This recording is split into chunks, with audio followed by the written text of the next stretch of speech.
Hey hi there to this is चंदीपॉन here again. आज हम लोग दो कोर्स के बारे में हम लोग आज डिस्कस करेंगे जिससे आपका जॉब पाने की क्षमता बढ़ जाएंगे, या आप कह सकते हैं कि आपके जॉब पाने का स्कोप बढ़ जाएंगे। पहला जो कोर्स है वो है आपका इंजीनियरिंग। इंजीनियरिंग आप किसी भी स्ट्रीम से आप कीजिए, आपका कोई भी आपका कोर स्ट्रीम्स हो या आपके पास आप आईटी, इलेक्ट्रॉनिक्स एंड कम्युनिकेशन, आपका इंस्ट्रूमेंटेशन, कंप्यूटर साइंस, कोई भी हो, आप लोगों का जॉब पाने का क्षमता बढ़ जाएंगे। आपको मार्केटिंग पे भी जॉब्स मिल सकता है, आपको कोर लाइन कोर सेक्टर पे भी मिल सकता है आपका जॉब्स। आपको आईटी में सबसे ज़्यादा मिलेगा और आईटी में मिलेगा ही मिलेगा। मैं आप लोग को ये कह सकता हूँ क्योंकि आईटी का जो जॉब्स होते हैं उसका जॉब रोल्स बहुत डिफरेंट होते हैं। मैं आप लोग को यहाँ पे जॉब्स के बारे में कह रहा हूँ, अच्छे जॉब्स, बुरे jobs, not about it. Okay, marketing के लिए भी बहुत लोग आते हैं और इंजीनियरिंग कॉलेजेस से ही वो लोग लेते हैं। इसका एक बहुत बड़ा कारण है, वो है कि इंजीनियर्स का क्रिएटिविटी। सेल्स एक ऐसा एक ज़रिया है जिस चीज़ से आप कुछ भी कर सकते हैं। और अगर आपको सेल्स अगर आपको मालूम पड़ गया आप कैसे सेल्स करेंगे, ये तब तो आपका बहुत ही इम्पोर्टेंट हो जाएगा कि आपको जॉब पाने की क्षमता बहुत ज़्यादा मिल जाएगा। बहुत सारे सेल्स कंपनी हैं, एडटेक एडुटेक सेल्स कंपनी, जैसे कि हम मेरे पास हमारे ही कॉलेज में बायजूस आए थे। बायजूस हम लोग को रिक्रूट किए थे। तो मैं आप लोग को मैं एक एग्जांपल दे रहा हूँ। ऐसे बहुत सारे एडुटेक कंपनीज भी होते हैं जो मार्केटिंग के लिए लेते हैं इंजीनियरिंग के बच्चे को। इसको मैं अगर छोड़ दूँ, अगर वो भी नहीं रहा, तब जाते हैं आपका एमबीए। एमबीए जो कोर्स होते हैं ये हर कोई इसको परस्यू कर सकता है। यहाँ पे आपका कोई साइंस में अगर कोई साइंस लेके अगर परस्यू किया है, ऐसा नहीं है। कोई अगर आर्ट्स लेके भी परस्यू किया है तब भी वो एमबीए कर सकता है। अगर कोई कॉमर्स लेके किया है तब भी वो एमबीए परस्यू कर सकता है। और एमबीए एक ऐसा सब्जेक्ट है जहाँ पे आपको बहुत ही ज़्यादा आपका एक एडवांटेज आप कह सकते हैं आपके पास आ जाता है जॉब्स मिलने की। मैं यहाँ पे नहीं कह रहा हूँ कि आप लोगों को कि 100% आपका जॉब का गारंटी हो जाएगा, नहीं। 100% कभी भी मैं कभी यहाँ पे मैं नहीं कहता हूँ। पर अगर आप इफ़ यू होन योर स्किल्स, हम लोग कहते हैं मतलब कि आपके जो स्किल्स है आप बढ़ाते जाएंगे, तब आपको और भी ज़्यादा आपके जो प्रयत्न कर अगर आप करें, आपका स्कोप बढ़ जाएंगे।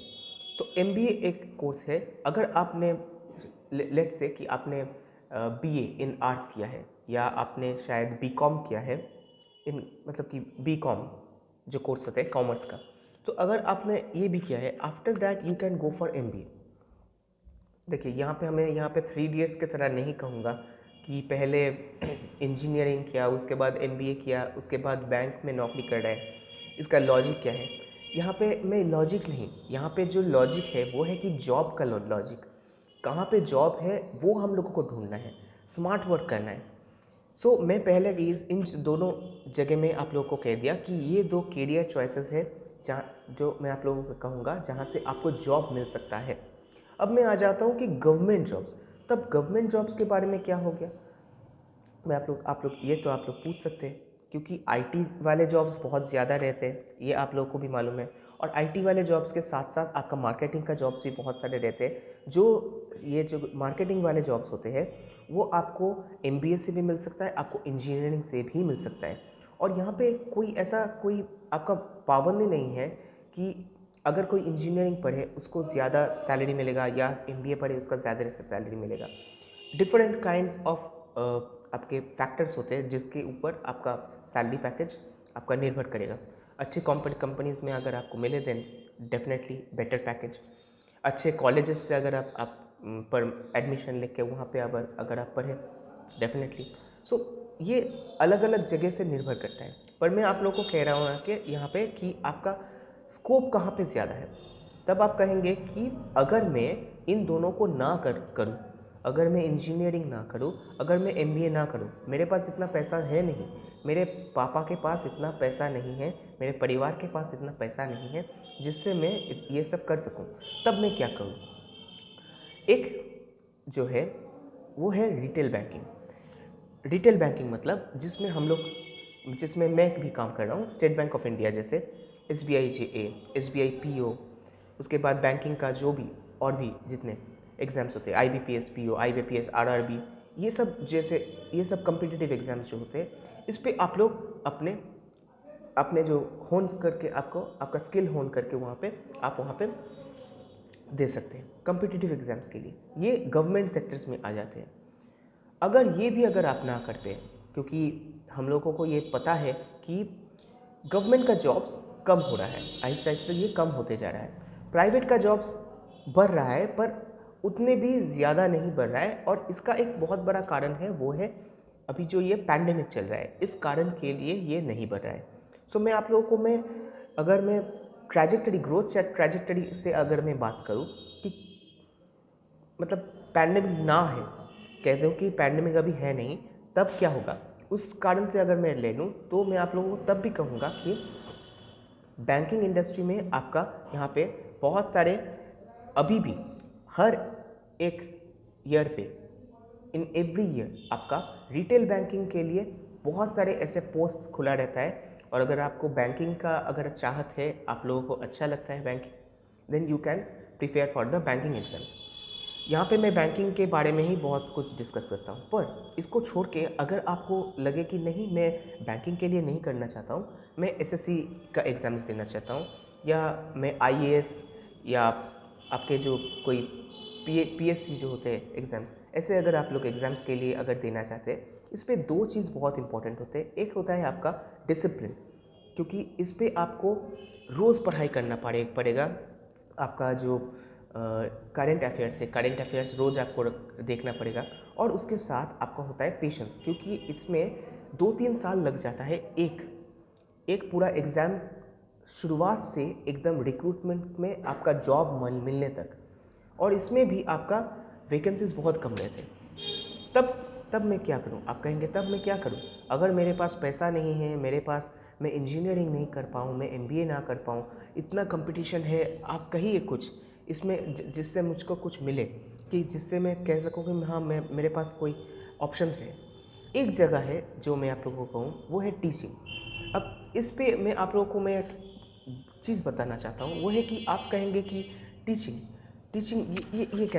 ये कैसा आप कह रहे हैं? टीचिंग तो वो भी मैं भी तो ट्यूशन कर लेता हूँ। देखिए, ट्यूशन्स आप कर सकते हैं, और बहुत लोग सोचते हैं कि ट्यूशन से पैसे नहीं कमा सकते आप। अगर आप अपने सब्जेक्ट में जो भी सब्जेक्ट आप पढ़ रहे हैं, अगर आप हिस्ट्री लेके पढ़े हैं, आप अगर ज्योग्राफी लेके पढ़े हैं, कॉमर्स लेके पढ़े हैं, if you are at the best in your subject, आप कोई भी स्टूडेंट को पढ़ा सकते हैं। और आपके पास स्टूडेंट मतलब बहुत लोग आएंगे आपके पास, कहेंगे नहीं ये बहुत अच्छे टीचर हैं।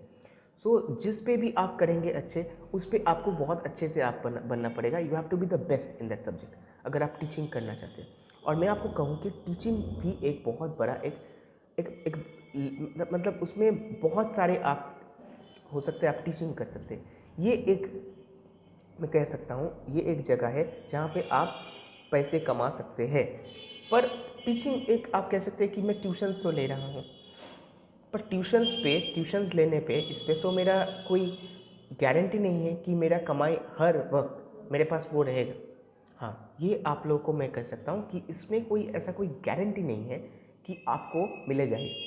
इसके साथ में और एक मैं जोड़ दूँ इसके साथ, अगर वो है कि आप यूट्यूबर हो सकते हैं। और आप यूट्यूबर होके आप डिफरेंट काइंड्स ऑफ आप जिस पे बहुत अच्छे हैं, जो भी सब्जेक्ट में आप वहाँ पे आप पूरे सब्जेक्ट को पार्ट करके एक एक चैप्टर्स को उसको मतलब एक एक चैप्टर्स को एक यूट्यूब वीडियोस में आप वहाँ पे लिख के वहाँ पे आप बना के उसको एक प्लेलिस्ट आप छोड़ सकते हैं। वहाँ से आपको वहाँ पे भी आप कमाई हो सकता है। ये एक और एक ज़रिया है जिससे आप पैसे कमा सकते हैं। पर वो भी आप कहेंगे कि वो भी तो ऐसा नहीं है कि वो एक्टिव सोर्स ऑफ इनकम है, वो आप कह सकते हैं कि पैसिव सोर्स ऑफ इनकम है। तब क्या मैं करूँ? अगर ये सब अगर मैं छोड़ भी दूँ, इसको अगर मैं छोड़ दूँ, आपका एक ही आपके पास रहेगा ऑप्शन, वो है बिज़नेस।